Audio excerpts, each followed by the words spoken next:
autores como el poeta de Guareña, Luis Chamizo, y también con algunos versos míos para completar la historia.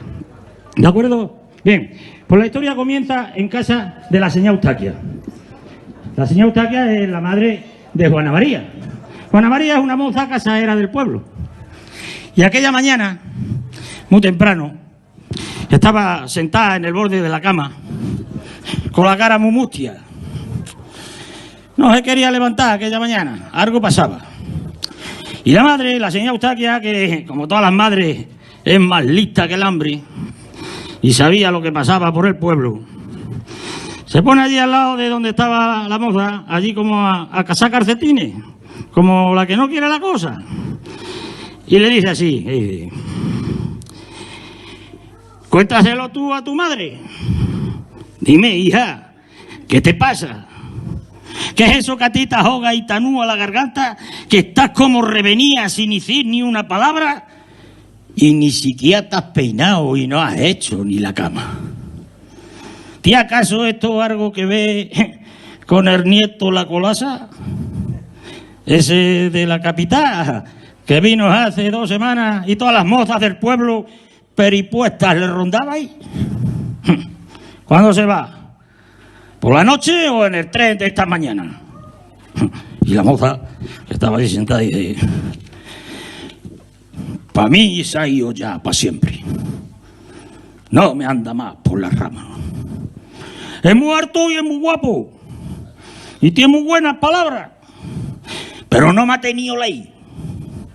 No me han gustado sus mañas. Y me da igual que se alargue, man que me quede con las ganas. ¿Para qué le dice más a la señora Eustaquia?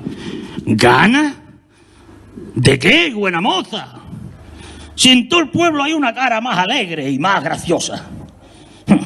Ni unos ojos tan bonitos y negros como chicharra. ¿Qué decir que ha pretendido el nieto de la Colasa por algún raro casual que tu honra se manchara? Pues, ¿para qué le dijo nada a la Juana María? Madre mía. Mi honra está limpia, madre. Las cosas que me enseñaba cuando yo todavía era nueva, no tiene que volver a explicarla. Bueno, para que ya entonces la señora Eustaquia se quedó más tranquila. Pues si es así, me alegro que gente de esa calaña se alarguen ya de este pueblo. Y mira tú que la Colasa es persona muy normal. Pero el nieto es de otra casta, que su sangre está mezclada con la sangre de otra raza. Tú no te enfoques más, hija. Déjate de mojiganga. Ve y arréglate ese pelo que hoy te hago yo la cama. Y si acaso te dio un beso, lávate muy bien la cara para que se vaya el geo del sudor de esa limaña. Y no me mires así, que hay que decir las cosas claras. Cuando un hombre te se acerca, tienes que mirarlo a la cara. Y antes de ver si es muy guapo, ve si tiene intenciones sanas. Mirando fijo a los ojos, que es el espejo del alma. Y hay que fijarse en sus manos, para adivinar si trabaja. Y tener mucho cuidado con los palraos que nos largan, que a veces nos aturrullan y con poco nos engañan. Y esto no es para molestarte. Quiero que hagas las cosas claras. Que tú eres ya una mujer y mereces mi alabanza, porque la has parado los pies. Tu honra se ha quedado sin mancha y me siento muy honrado al ver que sabes guardarla. Anda, espabila, que es tarde y ya vas huyendo el alba. Y en este pueblo hay más mozos, muy guapos y con agallas, que también tienen picardía y gustan de las muchachas, man que no palren igual ni gasten tantas palabras como los de capital. Pero en el campo trabajan y con el sudor de su frente llevan el pan para su casa. Y ya no me ejemples más, mi Juana María guapa, que hasta el nombre tiene bonito. Ve y arréglate ese pelo, que hoy te hago yo la cama. Y así fue como la señora Eustaquia le levantó la moral a la Juana María y ya la muchacha se levantó y empezó a hacer los quehaceres de la casa. A esa misma hora, en la otra parte del pueblo, estaba Felipe. Felipe era otro mozo casadero que gustaba de la Juana María. Ese iba a todas se trabajaba de sol a sol lo que hiciera falta. Por aquella fecha andaban con el vareo de los olivos, con la cuadrilla, que iban a varear los olivos. Y en eso que iban por el campo, y en ese momento pasa allí un tren.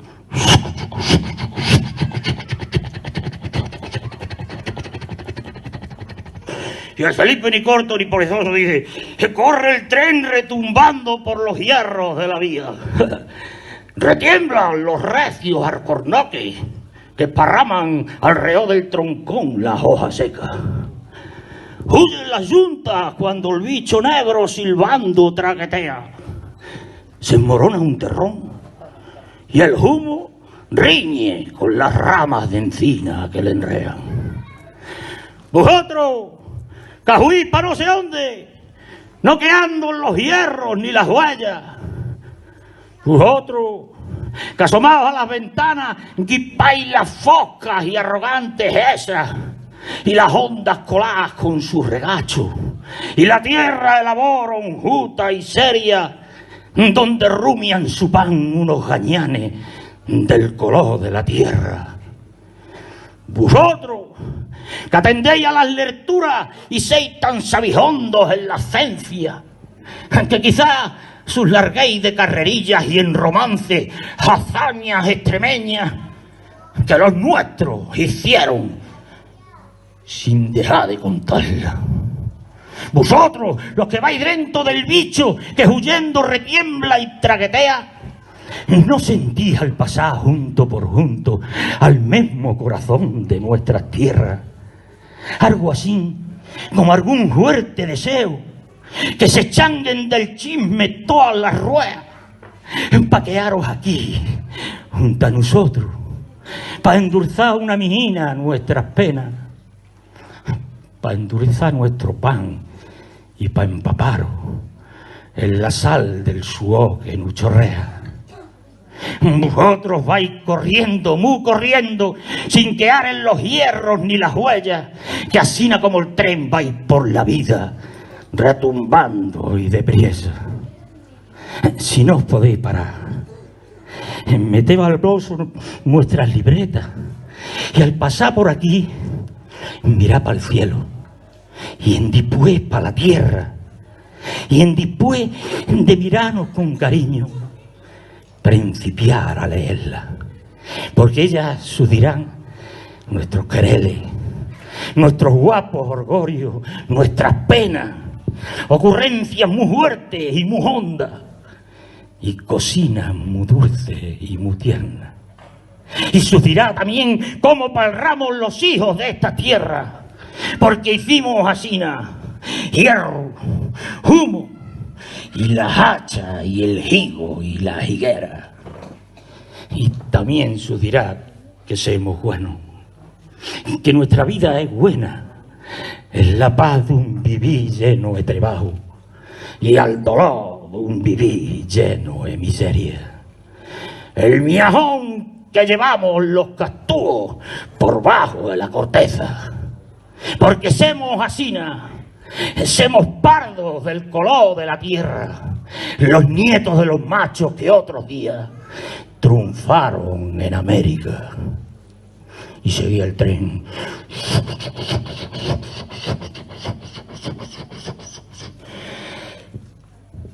Y así el Felipe se fue a trabajar a los olivares.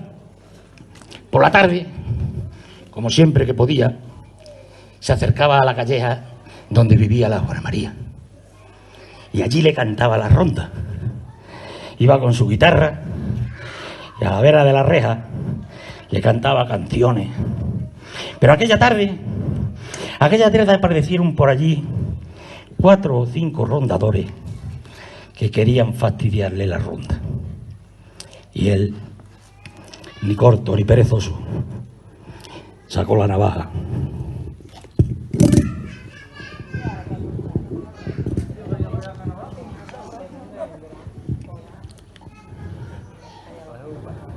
Me caso en reu. Los majos casi de mí se moflean. Echen el paso para adelante como el que habla los echa. Si alguno tiene asaura y albeliá más que lengua, jala para adelante ahora mismo. que al que de mí se grojea, sé yo hacerle una raya pan bajo de alguna teta. Sostengo bien advertido, por ajullir de quimera, que cuando yo eche rondas a la vera de esta reja, calle la boca a quien pase pa' que le salga la cuenta. Y haga que no me ha visto. Y ande agúo y no se vuelva, que esta calle es pa' mí solo desde que Dios anocheca. Si en ese corro hay alguno que quiere que le den la jeta y haga un boche y lo entierre al mismo pie de... No quiero iniciar con esta imagen. Casal de Palomero o nuestra zona no tendría sentido esto si no tuviéramos lo que hay ahí. Son montañas. Montañas. Montañas, sierras, que son zonas defensivas. Son protecciones. Zonas que también generan agua. Muy importante. Y ahí lo vemos, y generan niebla. Eso siempre ha sido así. Y todos los pobladores que han pasado por aquí lo han valorado. Y siempre ha habido una vega de un valle, de un río. Muy interesante. En nuestra zona ha habido asentamientos ya desde la época del Neolítico, inclusive del Paleolítico. Tenemos vestigos. También de la época de los romanos ha habido explotaciones auríferas. Si alguien quiere saber las explotaciones auríferas que hubo por nuestra zona, en Azabal hubo explotaciones auríferas. En la zona de Pinofranquedor también las hubo. Y en la extracción se extraía el mineral como lo explican en el museo que hay en el Cabaco, en la Sierra de Francia. Eran unas técnicas especiales para sacar el oro, el estaño o el hierro de estos yacimientos. Era muy trabajoso, Pero claro, también pasaron los visigodos por toda nuestra zona. Pero la pregunta es, ¿pero en esa época existía nuestro pueblo? No. Existían movimientos de pastores, de personas que se desplazaban por los territorios. Pero el pueblo como tal va a ser una invención ya de lo que va a ser los procesos de repoblamiento, de reconquista. Van a ser ahí. Eso no quita que en alguna zona concreta hubiera una pequeña villa, en otra zona concreta hubiera a lo mejor un chozo, hubiera vestido. Pero claro, no solo en nuestro pueblo, en las zonas de alrededor, donde había una población más localizada, era en la zona de Coria. Esa está clara. En Coria o en Plasencia había también algún asentamiento, pero eran escasos. ¿Por qué? Porque ya lo hablaré. Porque no había mucho poblamiento en la península ibérica. Y claro, lo que había era luego una serie de desplazamientos. Entonces, bien, para entender nuestro territorio de lo que yo voy a hablar, tenemos ahí frontera occidental de Arándalo durante el periodo medio anterior al Almanzor. Este es un mapa que se lo he sacado a bote, el que vino el otro día, que me parece muy interesante. Nuestra zona está situada aquí. Nuestra zona está situada aquí. Aquí estamos hablando del siglo X. Y claro, realmente esto es lo que se ha llamado también las tierras de nadie, o tierras de fronteras, o lo que eran las zonas sistemas. Eran zonas que había movimiento, pero tampoco se podía quedar mucha gente porque no había de qué subsistir. Pero eso hacía que hubiera, y claro, eran terrenos donde venían proscritos. Pero claro, también, ¿quiénes venían? Pues venían, por ejemplo, en estas zonas se podían desplazar gente que venían del norte de la Sierra de Francia, y podían desplazarse gente que estaban perseguidas en el sur por los musulmanes. Alguna de esta gente que era perseguida son lo que llaman mozárabes. Y yo cada día estoy más convencido que los asentamientos de este pueblo y muchas de nuestras costumbres vienen de la época de los mozárabes. Y está asentado aquí. Y con ello está vinculado también al tema de nuestras creencias. Los mozárabes son cristianos, cristianos muy importantes porque van a traer realmente, en los procesos de reconquista, van a tener un concepto de un Dios muy fuerte, porque ellos están muy cultos en la zona de Córdoba. Y la evidencia de todo esto es Santo Toribio de Liébana, que va a ser la base. Santo Toribio de Liébana es el culmen donde está un libro importante y donde hay un libro. Pero aquí, en nuestros territorios, es un territorio de frontera, terrenos despoblados. Y claro, aquí están puestas las fechas donde se empiezan a producir desplazamientos. Otro lado, donde se empiezan a producir desplazamientos de musulmanes hacia arriba y de cristianos hacia abajo. Claro, como hay esas pensiones, pues estos son territorios. ¿Quiénes viven ahí? Los más osados, los más valientes, o los que están perseguidos. Los que están perseguidos por bien, desde arriba por los reyes nadie, o bien desde abajo por los calizas. Y aquí van a dar un carácter muy peculiar de personas. Personas de frontera muy recia, que mi sensación es que tiene el espíritu de esa recia, ese espíritu tan recio de esta gente sigue quedando en estos pueblos, que somos muy recios. Somos Daniel Martínez, somos gente recia de nuestro pueblo. Y yo creo que queda todavía el espíritu de esa época. De ahí. Bien, entonces este es el territorio. Luego pensemos, aquí hay un río, que es el Alagón. El Alagón, un río importante, que desemboca en el Tajo. En aquella época las grandes fronteras las marcaban, o los grandes límites, los marcaban lo que eran las montañas y lo que eran los ríos. Y claro, el sitio que se cruzaba un río, eso era muy importante. ¿Dónde se cruzaba el Tajo?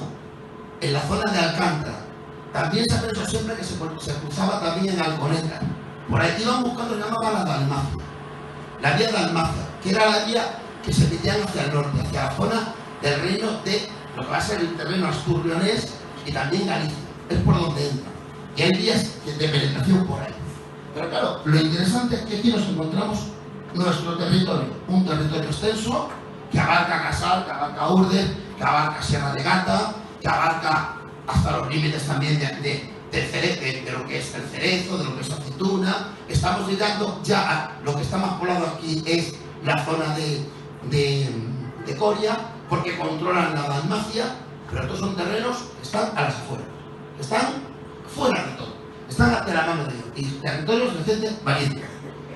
Vale, en este territorio los que vienen, muchos vienen desesperados, pero claro, vienen desesperados porque no les queda más remedio que escapar de donde están. Pero claro, cuando la gente dice, bueno, esta gráfica me interesa, cuando la gente dice que es lo que a mí me obsesionaba, yo que soy del pueblo y en Ibérica, ¿cuánta gente ha ido viviendo en la península ibérica a lo largo desde el año 1 hasta el año 2010?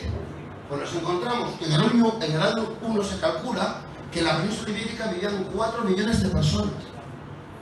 Se calcula que en el año 200, eso es época romana, vivían 5.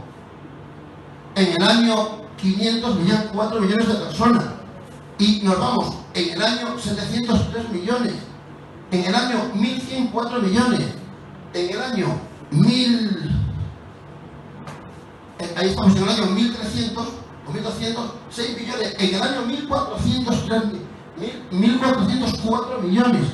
Y nos encontramos en el año 1500, 5 millones. Y fijaros, aquí cuando empieza a subir algo ya es a partir del siglo XVIII, 1700. Y es cuando sube. Claro, ¿qué nos indica esto? Con estas fluctuaciones de 1 millón de personas muriendo. Pues había mucha gente moría, pues moría rapidísimamente. ¿Por qué? Por infecciones, por guerras, por carencias de alimento. Claro, si tú te vas a vivir a un sitio muy bonito en otoño o en primavera, cuando llega el verano y se ha metido el estío, los que estén ahí, como no tengan comer, se han muerto. No hay forma. Claro, eso marcaba en qué sitio se podía vivir. Y eso marca que en esta zona se pudieran vivir porque tenían agua. Tenían agua también para los animales. Ese es un indicador de lo que estamos viendo. Contrastando esto, pongo ahí, para que se haga una idea, la población de Extremadura desde el año 1700 ahora. Nos encontramos que en esa cama tenían 1 millón y pico. Ahora tenemos ya 1 millón 100.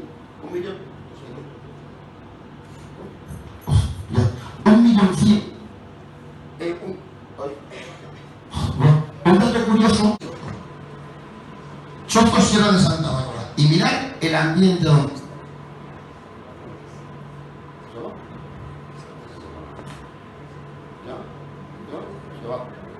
¿Se va esto? No se va. Sí, ¿Qué se va. Está atrás. Se ha quedado sin vida. Cosas caídas. Caídas, ¿eh? ¿Veis ahí? Eso te indica que esto hubo un asentamiento más grande, ¿eh? Claro. ¿Qué es? Mirad, esto es una nube. Mirad lo que se ve ahí, ¿eh? Esto está en las pedrizas, ¿eh? Bueno, no voy a ponerlo todo entero, porque esto solamente quería que captáramos el espíritu. Esto está en las pedrizas.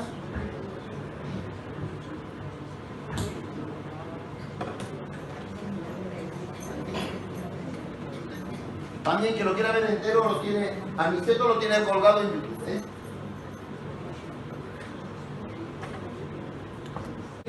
Genuina de este pueblo, ¿eh? Es una técnica que han desarrollado ya en el norte que viene desde las culturas célticas. Esto lo habéis visto mucho, la cultura, ¿se ve, oye? Esto lo habéis visto mucho en las películas de los irlandeses o de los escoceses. Son las mismas construcciones. Si vienen desde la época de los bretones, de la época de las culturas prerrománicas.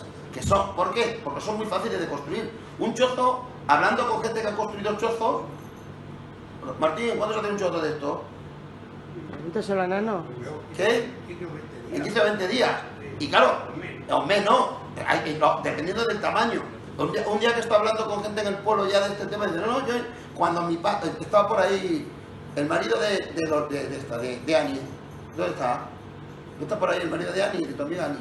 José Manuel, ¿no está por aquí José Manuel? José Manuel, ¿no está José Manuel?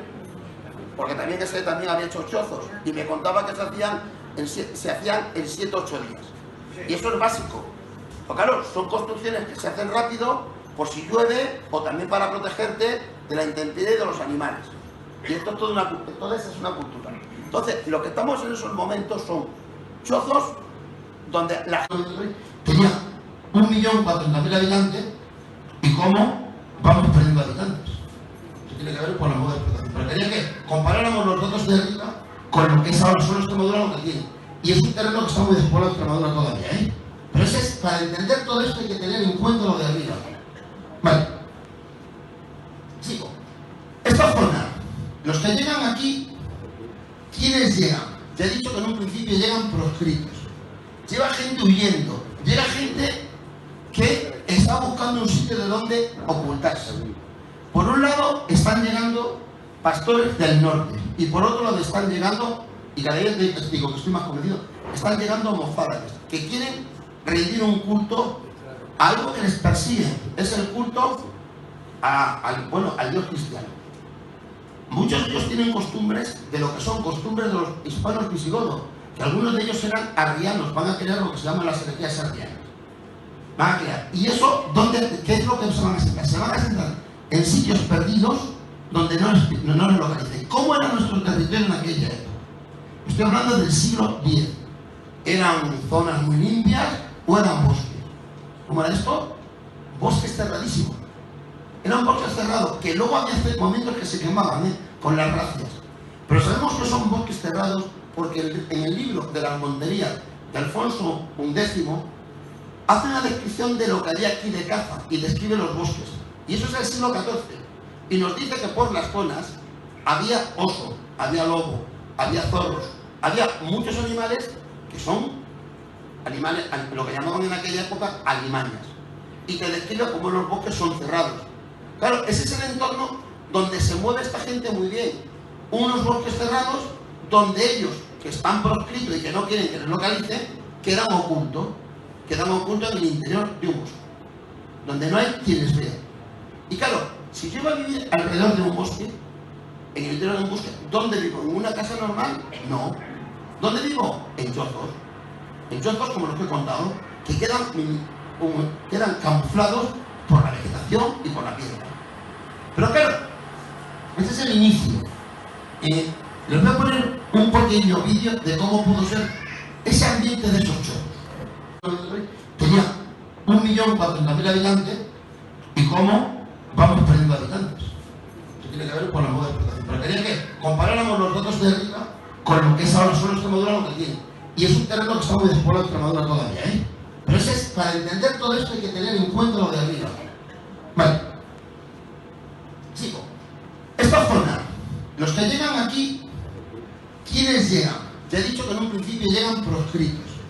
Lleva gente huyendo. Llega gente que está buscando un sitio de donde ocultarse. Por un lado están llegando pastores del norte y por otro lado están llegando, y cada vez digo que estoy más convencido, están llegando mozárabes que quieren rendir un culto a algo que les persigue. Es el culto al Dios cristiano. Muchos de ellos tienen costumbres de lo que son costumbres de los hispanos visigodos, que algunos de ellos eran arrianos, van a crear lo que se llaman las herejías arrianas. Van a crear. ¿Y eso qué es lo que se van a sentar? Se van a sentar en sitios perdidos donde no les localicen. ¿Cómo era nuestro territorio en aquella época? Estoy hablando del siglo X. ¿Eran zonas muy limpias o eran bosques? ¿Cómo era esto? Bosques cerradísimos. Eran bosques cerrados, que luego había momentos que se quemaban con las racias. Pero sabemos que son bosques cerrados porque en el libro de las Monterías de Alfonso XI hace una descripción de lo que había aquí de caza y describe los bosques. Y eso es del siglo XIV. Y nos dice que por las zonas había oso, había lobo, había zorros, había muchos animales que son animales, lo que llamaban en aquella época alimañas. Y te describe cómo los bosques son cerrados. Claro, ese es el entorno donde se mueve esta gente muy bien. Unos bosques cerrados donde ellos, que están proscritos y que no quieren que les localicen, quedan ocultos en el interior de un bosque, donde no hay quien les vea. Y claro, si yo iba a vivir alrededor de un bosque, en el interior de un bosque, ¿dónde vivo? ¿En una casa normal? No. ¿Dónde vivo? En chozos. En chozos, como los que he contado, que quedan camuflados por la vegetación y por la piedra. Pero claro, ese es el inicio. Les voy a poner un pequeño vídeo de cómo pudo ser ese ambiente de esos chozos. Primero, algunos proscritos y otros que están con sus ganados. Pero claro, esto va a ir dando lugar a que según se van desplazando las líneas de reconquistas desde el Duero al Tajo, vamos logrando las zonas con más tranquilidad, con más calma. ¿Y qué es lo que hace? Que van a empezar a llegar pastores desde el norte ya con una serie de derechos. ¿Y esos pastores qué van a hacer? Las mismas técnicas de dominar un territorio que tenían los otros, pero ya con una cierta planificación. Los pastores que van a llegar en nuestra zona lo van a hacer principalmente entrando por lo que son los vados, como puede ser el vado de este pueblo, de Riberoveja. Es por donde van a entrar, de ahí es donde entran. ¿Y de dónde vienen? De la Sierra de Francia. Así es como se va poblando, primero, lo que es la Sierra de Gata, segundo, lo que es también Urdes, que son majadas. Todos los pueblos que vemos por ahí son majadas pastoriles. Y es donde llega nuestro pueblo. Pero claro, cuando tú ya vas desplazando con una estructura, y claro, ya ese terreno los reyes lo quieren tomar como propio. ¿Qué es lo que hacen? Van concediendo derechos y van dando protecciones. ¿Qué es lo que montan? Montan todas unas líneas defensivas. Y este es el sentido de nuestro, no solo del casar, este es el sentido de lo que es el castillo que está arriba, que era una atalaya al principio, de Palombeira. Son unos castillos que están arriba marcando un territorio para controlar los desplazamientos. ¿Para qué? Para que ya si se van a meter gente de musulmanes, ellos los controlan. Y ahí tenemos diferentes tipos de fortaleza. Ahí estáis viendo atalayas. También estáis viendo otra cosa muy interesante, lo que son espadañas. Las espadañas son puntos de reunión. Eso también en la zona del norte de España, en muchos valles, el modo que tenían los pastores de reunirse era alrededor de lo que eran campanas. En la zona, por ejemplo, donde yo estoy viendo ahora, que en Navalmoral es muy famoso, lo se llama la campana de la mata. Y era en mitad de una explanada, aquí hay una campana, que es donde se reunían los pastores. Y eso va a dar lugar luego a que ahí surja una iglesia. Pero son espadañas, son atalayas, son torreones, y nuestro campanario está relacionado con esta historia. Con esto. Pero claro, luego van a ir transformándose. Pero claro, aquí ahora seguimos hablando, no hablamos de aldea, estamos hablando de pastores que se mueven y que van cogiendo puntos de reunión, puntos de donde agruparse. Luego, cuando ya el desplazamiento se va al Tajo, se va a ir creando en estos puntos, van a tener carácter religioso, se van a montar pequeñas ermitas o pequeñas iglesias. Esto es el románico, Esto es el románico. Sigo. Bien, ahí tenéis los desplazamientos. La península ibérica en el siglo IX. Ahí estáis viendo las presiones que hay desde el sur y desde el norte. Y aquí tenemos esta zona de frontera. Esto es lo que llaman la tierra de nadie, o lo que se llaman también las trasierras. Aquí está lo que se llama la trasierra leonesa y la trasierra castellana. Si os dais cuenta, aquí no aparece señalado el reino de Castilla. Es que no existe. Castilla forma parte, lo tienen señalado ahí como un poquito, pero Castilla está todavía integrado en lo que es el reino Astur-Leonés. Luego se van a independizar y van a ir distribuyéndose el territorio. Los castellanos van a hacer el proceso de repoblamiento por toda esta línea de abajo, por Toledo, por lo que va a ser también el sistema central, lo que es Gredo, y los leoneses se van a venir por aquí, por lo que va a ser quien va a marcar las zonas de poblamiento de leoneses o castellanos o portugueses, va a ser la Vía de la Plata. De la Vía de la Plata hacia la derecha, tal como yo estoy, por la zona del Bar, por la zona, eso va a ser Sierra Castellana, de la zona de Abadía, nuestra zona, Ciudad Rodrigo, Cáceres, Coria, eso es Tresierra, Leonesa. Y luego muy importante en estos procesos es Portugal. Portugal va por libre, pero claro, va a ejercer presiones. Porque claro, los que viven aquí, fijaros, están sometidos a presiones de aquí, claro, no pueden tener grandes cosas, eso es lo que he dicho ya, la tierra de nadie, gente de frontera. Y ahí estáis viendo, claro, luego están las excursiones que hacen los musulmanes a dominar los terrenos de arriba, pero luego también están las excursiones que hacen los cristianos hacia abajo a realmente arrasar con todo lo que pueden. Y luego la zona que tienen de defenderse es los terrenos que están en mitad, intentan que estén despoblados, pero eso a nivel de los reyes, pero eso no quita que haya gente, como he comentado. Como ha pasado, siempre me gusta comentar esto, como fue la conquista de América. La conquista del oeste fue así. El Estado, y esto claro, esto lo conocemos porque esto ha sido en el siglo XIX. ¿Qué es lo que hizo el Estado? Señores, los que se vayan para allá, terreno que ocupen es para ellos. Y aquí los reyes hicieron lo mismo. Y luego ya cuando tenían terrenos ocupados, ¿quiénes eran esos? Realmente eran tramperos, eran ganaderos, eran pastores. Cuando ya hay allí un número de personas relativamente alto, ¿qué es lo que hace el Estado americano? Crear los fuertes típicos que hemos visto en las películas. ¿Qué es lo que hacen los reyes aquí? Lo mismo. Cuando ya tienen terrenos que hay gente, que van creando pequeños núcleos, van a ir dándole derechos y van a ir creando ya unas estructuras jerárquicas. Van a crear terrenos que se lo ceden principalmente a órdenes militares. Y estas órdenes militares son las que están en las fronteras. ¿Para qué? Para coordinar todo esto. Porque los que venían antiguamente, el terreno donde se asentaban, si se asentaban, por presura era para ellos.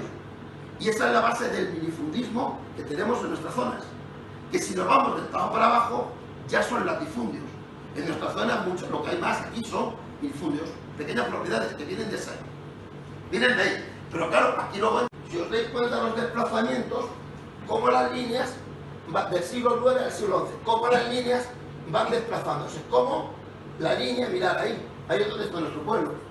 ¿Lo veis? Ahí es donde estamos. Con nuestras marcas, y nos tienen puestos los siglos.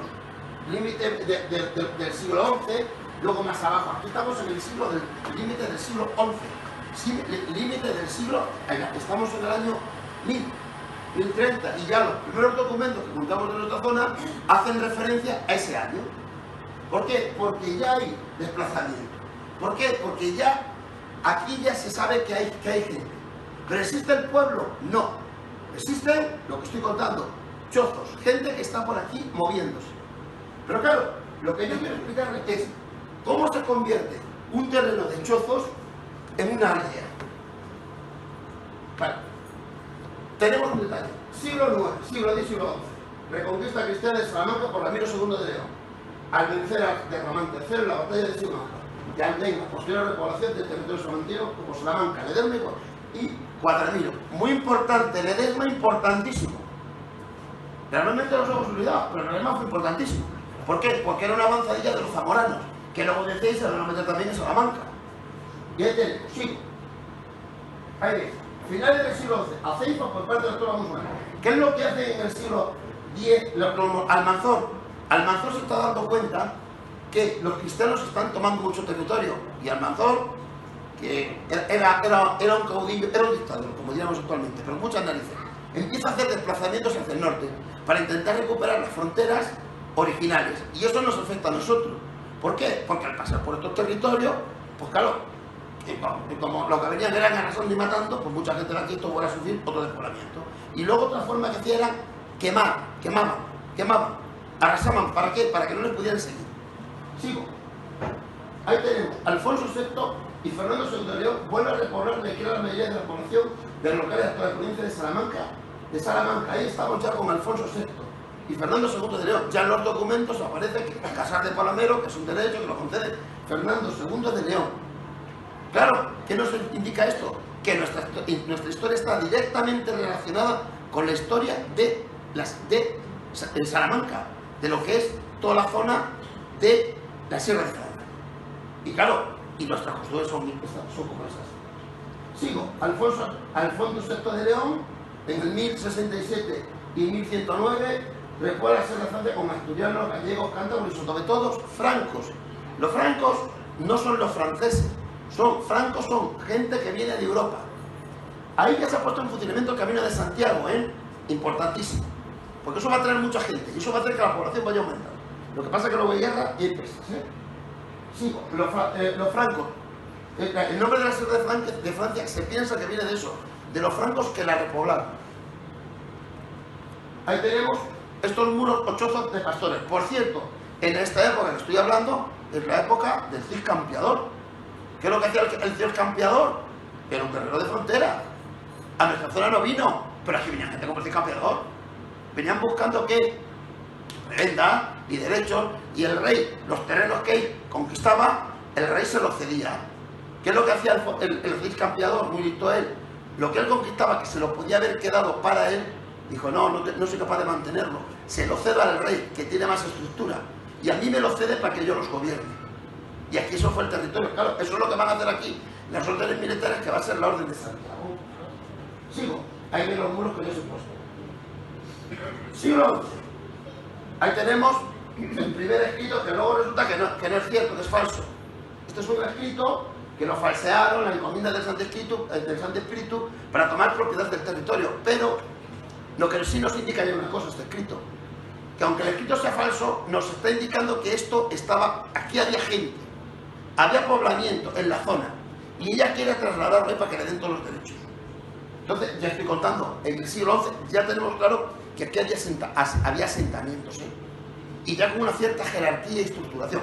Los asentamientos de litio, que aquí pudo haber asentamientos ya desde el siglo IX, por estos procesos de repoblamiento de gente muerta. Bueno, esta es lo que os he contado, de la carta. Interesante, en nuestra zona, trasera, Nesa y Fortaleza. Esto me ha costado entenderlo a mí mucho tiempo. Mucho. ¿No? Ahora, si yo leo los escritos, en esos escritos de esta época, en los mismos documentos que escribió del libro que sacó Sebastián Caballero, hasta el siglo XIII nunca habla de Casar de Palomero. En el siglo XIII empieza a mencionar Casar de Palomero. Y no habla de pueblos de los que existan. Puede hacer mención a Santa Cruz de Pariagua, puede hacer mención al Cerezo, pero lo que habla siempre es de Palombeiro o Palomero. Habla de la Atalaya, habla de Galisteo, habla de puntos que están ahí arriba.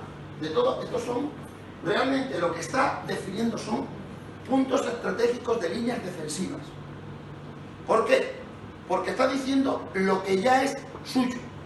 Y lo que hay, por ejemplo, si describe Palombeira, Atalaya y Galisteo, está diciendo, ese terreno se lo cedo yo al orden de Santiago para que me defina todo el territorio que está ocupado, que está comprendido ahí. ¿Y qué hay ahí? Como no menciona pueblo, hay pueblo.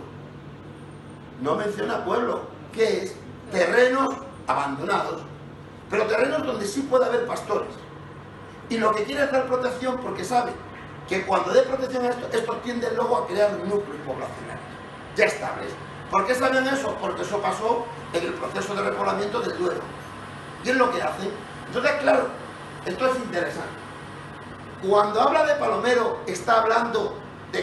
Esta serie la he vivido yo. Yo en casa de mi abuelo tenía esto. Tenía un huerto, tenía las ovejas, tenía las gallinas, sacaba agua, lo mismo, y se hacía la vida ahí. Y eso lo hemos visto muchos aquí. Claro, si yo ya me voy más al sur, este modelo ya no es así, ya no es así, porque ya son terrenos de otra forma, se han repoblado de otro momento, pero en las zonas nuestras, que están muy influenciadas por el norte, son el mismo modelo que tienen las explotaciones en Galicia o en Asturias.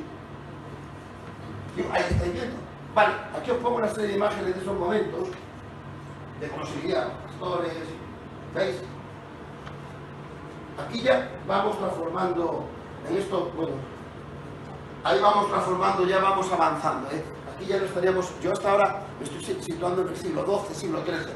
Realmente, cuando va a surgir la aldea, va a ser ya entre el XII y el XIII, ¿eh? Sigo.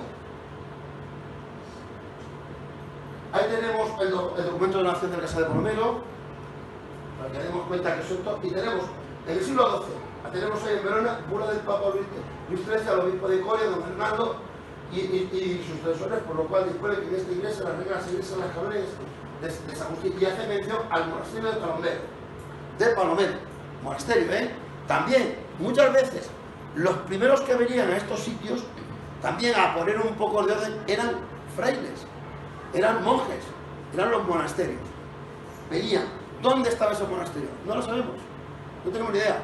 Sabemos que arriba un monasterio franciscano, que pudo ser del siglo XIII, pudo ser, porque aquí los franciscanos luego van a ser los que van a intentar, aquí hay un franciscano que se llama más que yo, son los que van a crear luego, van a ser los que van a intentar unificar también la creencia, ¿eh? ¿De acuerdo? Sigo.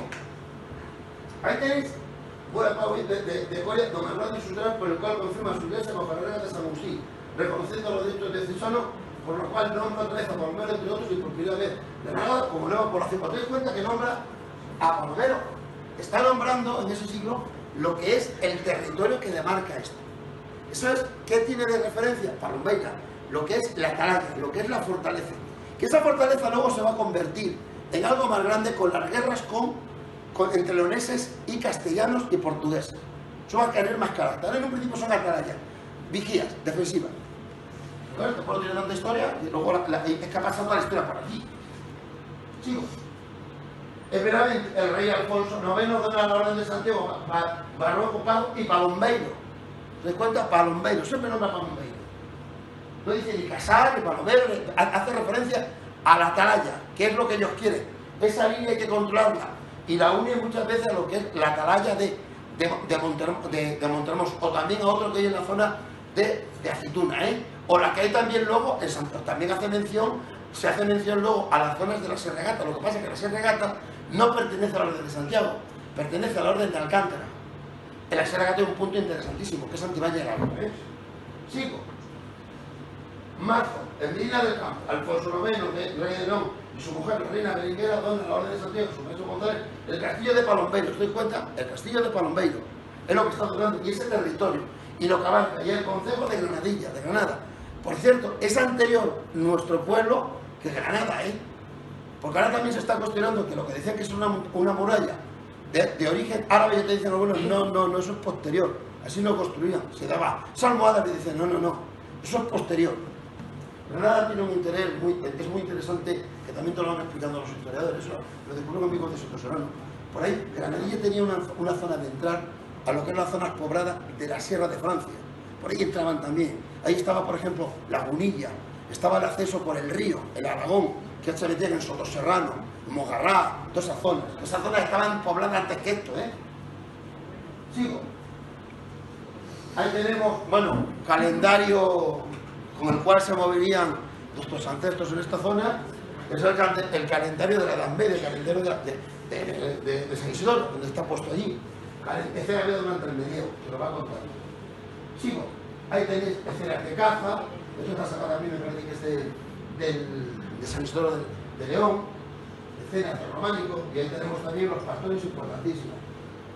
Siglo XIII, Alfonso de León y León manda a realizar demarcación entre los términos de Granada y Palombeiro. Siglo XIII. Claro, si está, cada vez os dais cuenta que ya los reyes van ejerciendo más presión, porque cada vez esto está siendo más, vive más gente, y claro, y ellos quieren debilitar para cobrar derechos, impuestos. Ahí tenemos. Ahí, bueno, mirad, aquí voy a nombrar Atalaya, Granadilla, nuestra casa, siendo este último para que próxima casa de Palomero, de donde se abastecía la fortaleza llamada Palombaria. En el siglo XIII, sigue la fortaleza. Claro, ahora ya en ese siglo ya aquí no están los árabes. Pero hay un tema, ¿por qué hay que abastecer esa fortaleza? ¿Por qué? No se le ocurre. Eso también me ha costado mucho aprenderlo. ¿Qué es lo que hay en el siglo XIII? Ya existe el reino de Castilla y hay un enfrentamiento entre castellanos y leoneses. Tremendo. Reino de León, Reino de Castilla. Y unos quieren terreno y otros vienen, y tienen unas batallas campales. Y claro, hay castillos que eran de carácter defensivo, contra de observación, para los árabes, para los musulmanes, y ahora se convierten en puntos de vigía para los que se desplacen, castellanos o leoneses. Por ejemplo, Galisteo, tu pueblo, Cituna, muy importante en esa época, estos conflictos, pues están en el límite, en lo que es Reino de León, Reino de Castilla. Plasencia, ¿por qué se crea Plasencia? También porque se da mucho protagonismo a Plasencia. Por esa razón, el primero fueron para defender lo que va a ser el terreno cristiano de los árabes, pero luego ya con los conflictos que tienen castellanos y leoneses, pues claro, se le da. ¿Por qué Galisteo va a tomar también mucho? El territorio, nuestro territorio. Ahí tenéis nuestro territorio, que es el territorio de la encomienda del Santi Espíritu. Cuando se crea la encomienda, cuando ceden el terreno, la encomienda, cuando leéis los documentos, no se menciona el pueblo. Va a ser posterior, cuando se lo dan a la Orden de Santiago, que es lo primero, pues están dando los territorios. Y vais viendo, según vais leyendo esos documentos, vais viendo cómo va mencionando cosas que conocemos ya, pero al principio no. Habla de los carpinteros, habla de Val de la Fuente, habla de Val de Corrales, habla de Cerezo, va a ir hablando según vamos avanzando. Y luego ya, en el siglo XIV, habla de Casar de Palomero. Casar de Palomero. A mí otra cosa que me tenía loco es que hacía mención de un sitio que se llamaba las Casas de Santa María. Y yo en el principio solo lo identifiqué, no solo yo, más gente, lo identificamos como lo que era Casar de Palomero. Ya sé que no. Ya sé que lo que está describiendo ahí es una iglesia que puede ser antiquísima, no sé de qué época, que no existe, ¿eh? Esa es la que marca el límite entre el terreno de las tierras de Granadillas que están en el Cerezo y lo que es la encomienda del Santo Espíritu, las tierras que van a ceder a la encomienda del Santo Espíritu. Eso me lo descubrió Millán. Digo, y es verdad, ese es el sentido, porque llevan todos los mojones, van marcando. Claro, ¿qué te dice eso? Esa iglesia, teóricamente, está en la zona de la sierra hacia allá. ¿Qué te está contando? Si ya hay una iglesia, ahí todavía no se menciona ninguna de aquí. ¿Qué te está contando? Que ya allí había más, y había gente que tenía una creencia. Los de aquí estaban más caóticos. Allí ya tienen, si hay una iglesia, ya está surgiendo una aldea. Claro, la pregunta que yo vuelo, ¿por qué ahí sí y aquí no? Y yo cada vez me doy más cuenta que puede estar vinculado con lo que es la gran influencia que tuvo Santa Cruz de la Obispanía. Ese es un pueblo interesantísimo. Tiene una iglesia, una ermita que se llama la Ermita de Dios Padre, que tiene un arco de herradura. Los arcos de herradura son de época hispano-visigoda o mozárabes, ¿eh? El culto a Dios Padre es un culto antiquísimo, ¿eh? Eso es muy curioso, pero no voy a entrar en eso. Y claro, aquí lo que está en la Aceituna también es un pueblo interesantísimo. Claro, eso hay que investigarlo y ponerte, pero tiene una estructura curiosísima. Yo no lo sabía. Vale, sigo. Ahí tenemos y lo interesante. Vayamos a hablar ahora ya de cómo se transforma unos terrenos pastoriles, cómo se transforman en aldeas. He puesto esta imagen de un libro que os lo recomiendo, es precioso. Se llama Una aldea medieval, una idea en la Edad Media. Y lo publicó Peridis, en una fundación de Santa María del Real, en Aguilar de Campo. Y claro, eso es románico. Y es que nuestra zona es del románico. Y los que vienen aquí tienen influencias igual que eso. ¿Qué es lo que encontramos? Ya he dicho, pastores.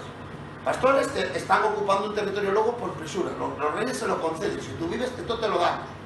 Ahora hay que crear otra estructura. ¿Qué van creando? Pequeñas aldeas. Se van agrupando y van viviendo. Pero claro, los pastores que vienen, ¿son de familias diferentes o son de las mismas? Son de las mismas. Son gente que viene, pues por ejemplo, a lo mejor hay gente que está viniendo de la Alberca, de Ledesma, de Sotoserrano, y van cogiendo los diferentes valles y se van asentando. Pero claro, luego se reúnen con las campanas, se comunican, pues claro, tienen que venir juntos porque luego tienen que desplazarse y si les pasa algo tienen que tener soporte. Y claro, eso va a ir dando luego lugar a que en cada valle van a irse agrupando y van a ir dando lugar a pequeñas aldeitas. Eso lo veis muy bien en Castilla o en León. ¿Veis un pueblito aquí, otro allí, otro allí? Eso mismo lo vemos aquí. Pensad, Casar de Palomero, Marchagá, Ribeiraveja, a Pedro Muñoz, a Zabal, Camino Morisco. Si me voy a la sur no os quiero contar. ¿Qué es lo que estamos viendo? Esto mismo. Estructuras pastoriles de gente que lo han transformado en asentamientos ya más fijos y que se están desplazando. Aquí también luego hay comunicaciones, ¿eh? Entonces, ahí estáis viendo como un bosque, ahí tenéis el bosque, y cómo alrededor van creando estas pequeñas aldeas. Claro, que está estudiado que normalmente lo hacían de que estuvieran a una distancia de 1,5 kilómetros, 2 kilómetros, para establecer sus relaciones. Claro, las relaciones de esta gente principalmente las establecían como ellos, entre ellos. Eso no quita que en algún momento alguno fuera más osado y fuera capaz de desplazarse ya fuera. Eso eran los arrieros. Y van a poner en camino, lo que van a poner en funcionamiento son caminos o veredas, algunas muy antiguas. Y esta es la estructura, ahí lo estoy viendo. Eso es lo de aquí. Nosotros tenemos el castillo de arriba, castillo de Palombeira. Y a la vez de que está el castillo de Palombeira están llegando estos pastores, que se están distribuyendo. ¿Y dónde se van quedando? En sitios donde hay agua. En Palomero hay un punto que hay agua. Pero claro, hay momentos que el río se seca. Pero hay un puente que era ¿cómo se llamaba? La Fuente del Moro. Alonso, ¿cómo se llamaba la fuente aquella que me llevaste tú a ver? El Pozo Moro. Claro, sí, pero eso es muy importante. Si tú tienes un pueblo curiosísimo, es Santa Cruz de Paniagua, tiene un manantial que no se seca, ni ahora mismo, con el secador que tenemos, que se llama la Lisera. Con lo cual, y claro, eso servía para regar, servía para todo. Ahí estás tú teniendo un punto donde sirve para crear un poblamiento. Eso es interesante. Y claro, entonces, lo que quiero que entendamos es que nuestro pueblo, con todo lo que han estado alrededor, han formado una unidad que se llamaba el concejo. Y ese concejo ha estado existiendo hasta el siglo XX. En ese concejo que se hacía se compartían pactos comunes y muchas cosas en común. Y claro, cuando vas viendo documentos del siglo, desde el siglo XII al siglo XV, vas viendo cómo hay un alcalde mayor, luego hay alcaldes menores, que se nombran aquí, que se nombran luego en Palomero, que se va, o que también existen en Marchagá, y que luego en Azabal. Son las relaciones que se establecen en terrenos, en territorios que tienen mucha convivencia por casterio del Santo Espíritu de Dios de esa multiplicación. Cuando hablo de este territorio, Casar, Marchagá, Palomero, Azabal, Pedrogullo, Ribera Oveja no, Ribera Oveja va a pertenecer a lo que es la Orden de Santiago de Granadilla. Y va a pertenecer, y se lo van a dar luego al Ducado de Alba en el siglo XV, antes no, se gestiona directamente desde la Orden de Santiago. Lo nuestro es al monasterio de la Encomienda de Santiago. Ahí lo estoy viendo. Sigo. Ahí volvemos. Mirad lo que no, pero atalaya de la casa.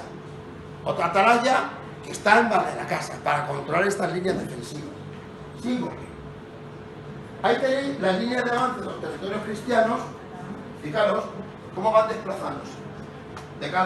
La repoblación del siglo IX, ahí, la del siglo XI para acá. Mirad, ahí en el siglo IX y siglo X, fijaros nuestra zona, aquí, nuestro pueblo está por aquí. Si aquí se mete alguien, esto es tierra de nadie, los que se meten ahí son los superaventureros, porque aquí no lo defiende nadie. O claro, os están protegiendo, les protege el bosque. Esos son los pioneros, ¿eh? Esos son pioneros. Son los pioneros los que van a dar un carácter y van configurando un territorio. Si yo me voy al siglo XI y XII, ya nos vamos más abajo. Mirad aquí ya. En el siglo XI ya es cuando estamos transformando lo que eran chozos de pastores, vamos a irlo transformando en ¿qué? En pequeñas aldeas. Época del románico. Y vamos a ir luego pasando para... De ahí luego vamos a pasar al gótico. Aquí gótico tenemos... Sigo. Nos encontramos luego ya las repoblaciones más abajo. Ya habéis visto como la línea defensiva se ha desplazado, con lo cual tú ya se asiente y es tranquilo. Y esta imagen la he puesto porque aquí se ve cómo estaba distribuida la península, lo que era la península ibérica en esa Ibérica. ¿Cuánta gente ha ido viviendo en la península ibérica a lo largo desde el año 1 hasta el año 2010? Pues nos encontramos que en el año 1 se calcula que en la península ibérica vivían 4 millones de personas. Se calcula que en el año 200, eso es época romana, vivían 5. En el año 500 vivían 4 millones de personas. Y nos vamos, en el año 700, 3 millones. En el año 1100, 4 millones. En el año 1000... ahí estamos en el año 1300 o 6 millones, en el año 1404 millones, y nos encontramos en el año 1500 5 millones, y fijaros, aquí cuando empieza a subir algo ya es a partir del siglo XVIII, 1700, y es cuando sube. Claro, ¿qué nos indica esto? Con estas fluctuaciones de 1 millón de personas muriendo, pues había mucha gente moría, pues moría rapidísimamente. ¿Por qué? Por infecciones, por guerras, por carencias de alimento. Claro, si tú te vas a vivir a un sitio muy bonito en otoño o en primavera, cuando llega el verano y se ha metido el estío, los que estén ahí, como no tengan comer, se han muerto. No hay forma. Claro, eso marcaba en qué sitio se podía vivir. Y eso marca que en esta zona se pudieran vivir porque tenían agua. Tenían agua también para los animales. Ese es un indicador de lo que estamos viendo. Contrastando esto, pongo ahí, para que se haga una idea, la población de Extremadura desde el año 1700 ahora. Nos encontramos que en esa cama tenían 1 millón y pico. Ahora tenemos ya 1 millón 100. 1 millón. 1 millón 100. Un dato curioso. Genuina de este pueblo, es una técnica que han desarrollado ya en el norte, que viene desde las culturas célticas. Esto lo habéis visto mucho, la cultura, ¿se le oye? Sí. Esto lo habéis visto mucho en las películas de los irlandeses o de los escoceses. Son las mismas construcciones. Si vienen desde la época de los bretones, de la época de las culturas prerrománicas. Que son, ¿por qué? Porque son muy fáciles de construir. Un chozo, hablando con gente que ha construido chozos, Martín, ¿cuándo se hace un chozo de esto? Pregúntaselo al nano. ¿Qué? En 15 o 20 días. Y claro, un mes no, dependiendo del tamaño. Un día que estoy hablando con gente en el pueblo ya de este tema, dice, no, yo cuando mi padre estaba por ahí, el marido de Ani, ¿dónde está? ¿No está por ahí el marido de Ani, de tu amiga Ani? José Manuel, ¿no está por aquí José Manuel? José Manuel, ¿no está José Manuel? Porque también ese también había hecho chozos y me contaba que se hacían en 7 o 8 días. Y eso es básico.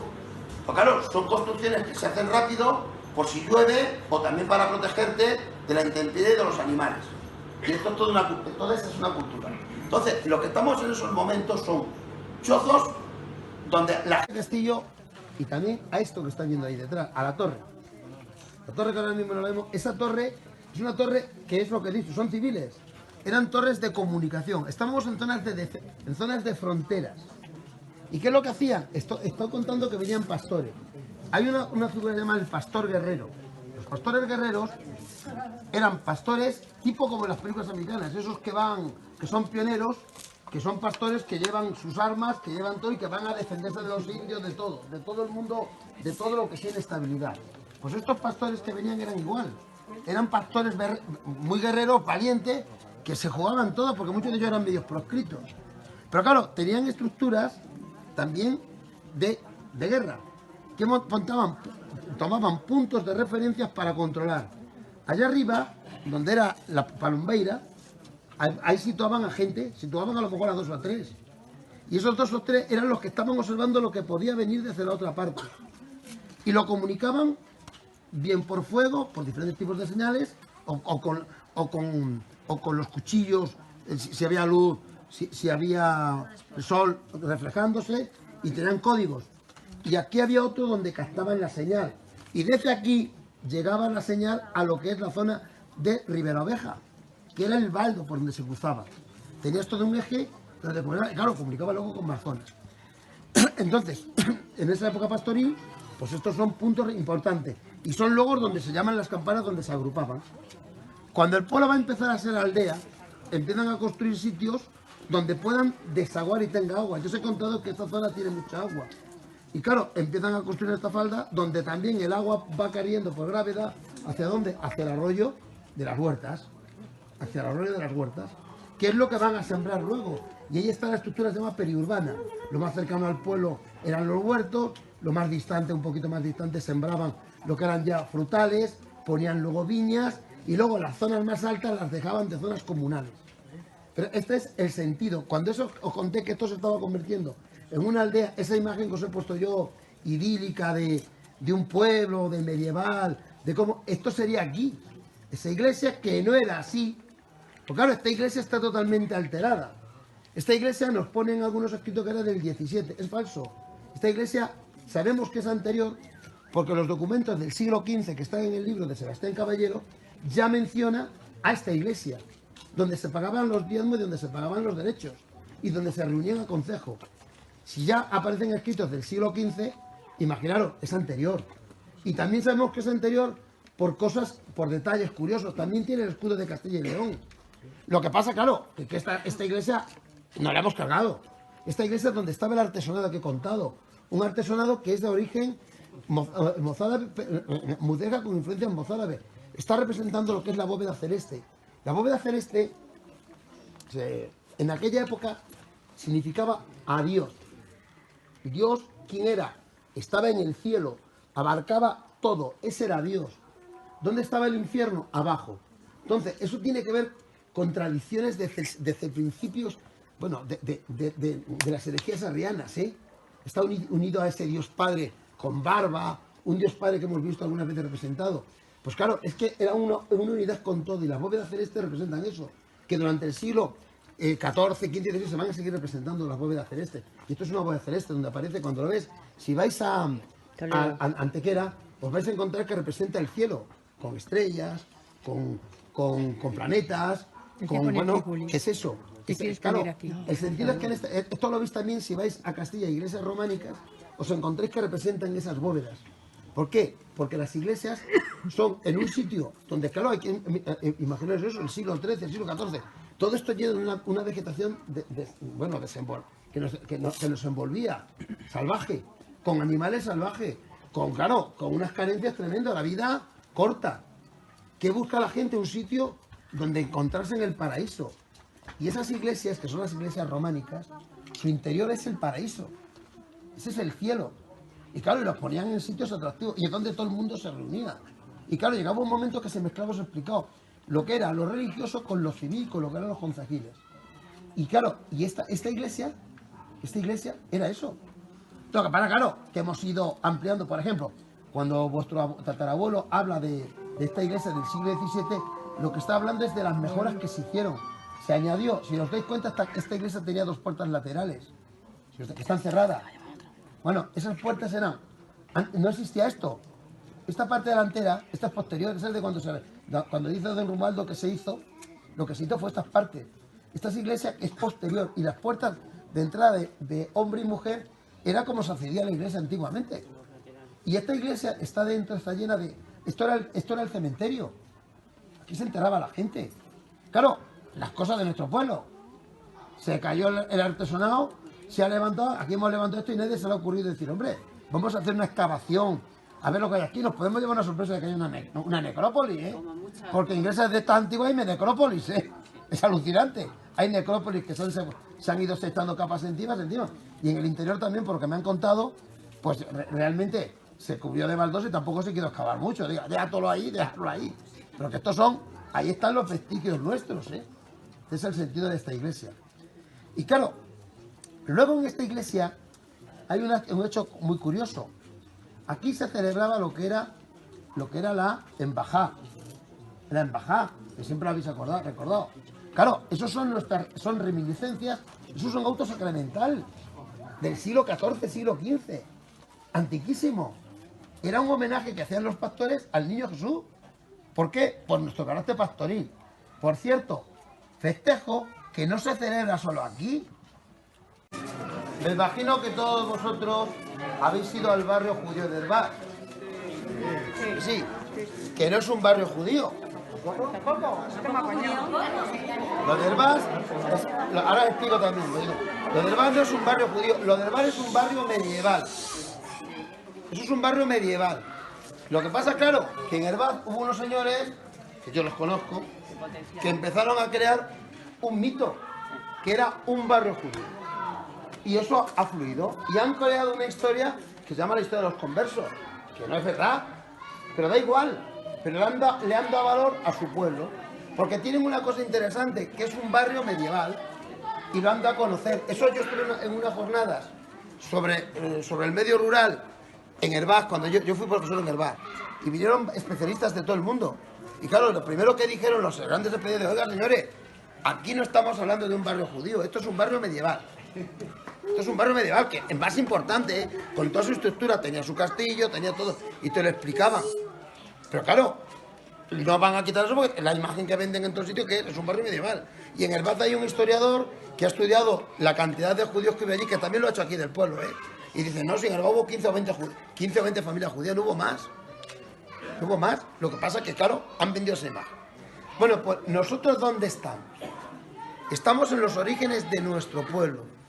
Lo que era la villa de Casar de Palomero, aproximadamente hasta el siglo XIV, bueno, hasta el siglo XVI, es toda esta parte. Toda esta parte. ¿Qué tenemos? ¿Qué es lo que tenía una villa? Pues tenía su sitio del concejo, tenía su iglesia, tenía sus calles entriscadas porque luego había todo, y aquí lo tenemos. Ahí tenéis esa casa que estáis viendo ahí, eso era la casa principal de aquí, esa es la casa de la encomienda, donde se administraba la justicia. Arriba, ¿qué tenemos? La iglesia parroquial. Abajo, ¿qué tenían también? La casa del sacerdote, ¿eh? Que el sacerdote, que en esta época, estoy hablando del siglo XIV, ¿eh? Siglo XV, lo eligen las monjas de la encomienda, ¿eh? Con orientación del obispo, ¿eh? Pero aquí tienen más poder las monjas que nadie. Y claro, esto es la estructura de un barrio medieval. Esta es la plaza del Llanete, una plaza donde se hacía la vida. Plaza que accedías a lo que es la zona de las huertas. Plaza que accedías a una zona que podía estar cerrada. Cuando estáis viendo ahí la calle de Saguadero, la Bujarda, pues ¿dónde está? La plaza, fijaros en la plaza. En la plaza eso eran peñascales. Fijaros cómo es la plaza. Si nos vamos a las casas de arriba, están así. Si nos vamos a las de abajo, hay un desnivel tremendo. ¿Qué era eso? Eso era un peñascal que se va a solucionar a partir, ya lo he contado, del siglo XVI-XVII. Se va a solucionar.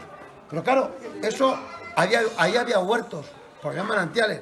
Hay personas que, yo he oído a alguno, me contaba que cuando eran algunos críos, señores ya que han muerto, dice, yo cuando era un crío, sus padres le contaban que ahí se sembraba, en la plaza. ¿Por qué era eso? Porque esa plaza la habían hecho, como se dio en aquella época, pero todavía cada uno le daban opción de derecho a poder sembrar pequeños huertos.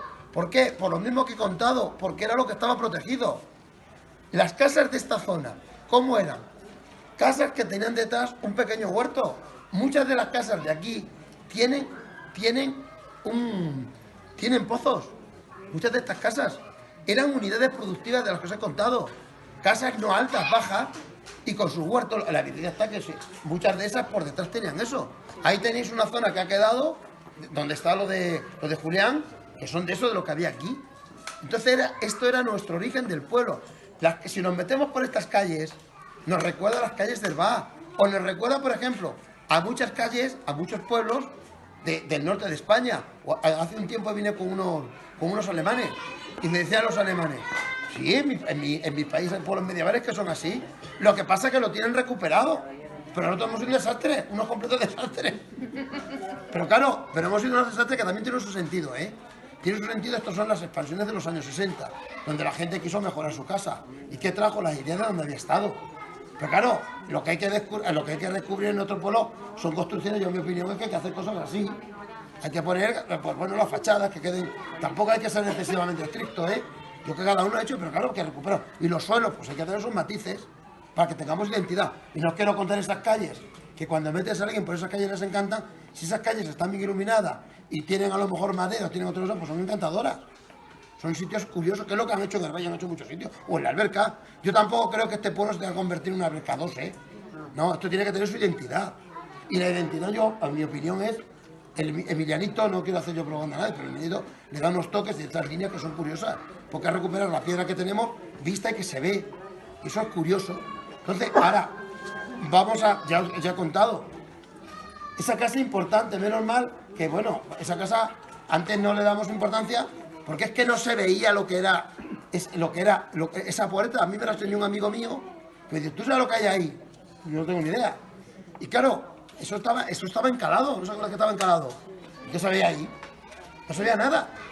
Claro, un amigo mío, que era arqueólogo, historiador de esto, me dice, no, Eduardo, que eso que hay ahí son los escudos que estáis viendo. Esa es una puerta renacentista, ¿eh? O sea, pues se llaman perlas abulenses. Eso es de la época de los reyes católicos. Por eso ya digo el poderío que tenía. Es que las monjas de la encomienda del Santo Imperio tenían mucho poderío, ¿eh? Y daban esos toques. Vale, nos vamos a meter ahora por estas calles para ver si las autoridades se enteran de que tienen que arreglar esa calle.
Hay agua calientita.